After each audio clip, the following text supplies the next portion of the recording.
The following audio was found in a house in New England. Where in New England is not important. The audio came from a tape recorder. Also found was a young girl's body, no older than 7 years of age, with a bullet in her head. No other bodies were found that day. I'm recording this because people need to know what happened. There's a little girl in a bedroom 2 doors away, sound asleep. But she's not a little girl.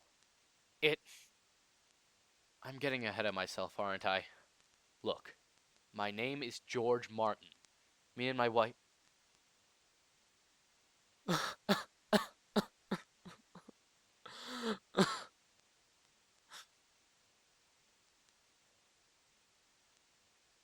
I was married, I should say.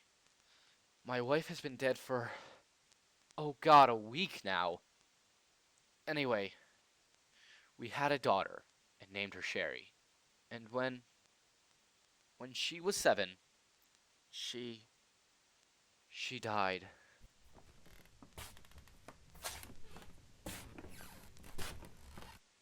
Daddy?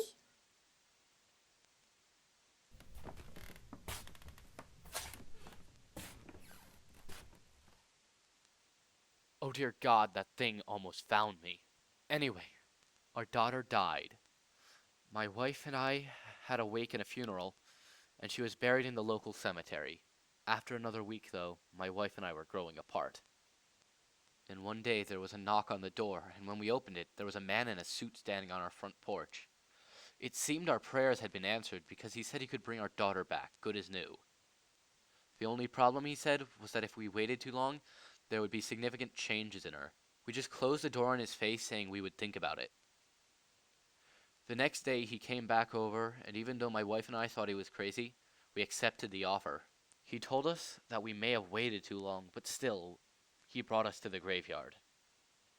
We were only there for half an hour. The man was on his knees just waiting, as if feeling for her spirit. Then after that half an hour, he uttered one word. Neither my wife nor I understood what the word was or what language it was in, but it seemed like there was power in that word. He then smiled and told us that we could go home. The next morning we woke up and there was our daughter, cuddling her favorite teddy bear on the end of our bed. She was wearing the same dress she was buried in and was covered in dirt, but she seemed so alive. Then, when she opened her eyes, Mommy. she whispered, and my wife just got up and hugged her. I joined into the hug and it seemed as if things would go back to normal. Except, everything wasn't normal. Over the course of the first 2 weeks, our daughter kept getting more and more hungry. She just couldn't stop eating, and yet she never gained any weight. The man came over at the end of the second week, saying that he had made a mistake, that we had waited too long, and that we needed to kill her. And that if we didn't kill her a certain way, then something very bad would happen. We didn't even think. The parental part of our brains went into overdrive, and before we knew it, he was dead on the ground. But we needed to protect our daughter. And when she came into the room looking at the body, she just smiled and started eating. Have you ever seen a little girl eat a whole human being before? And then one day she was hungry, and there was nothing to eat, and I was at work, but her mother was at home.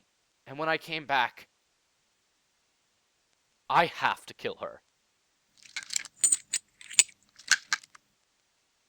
God forgive me.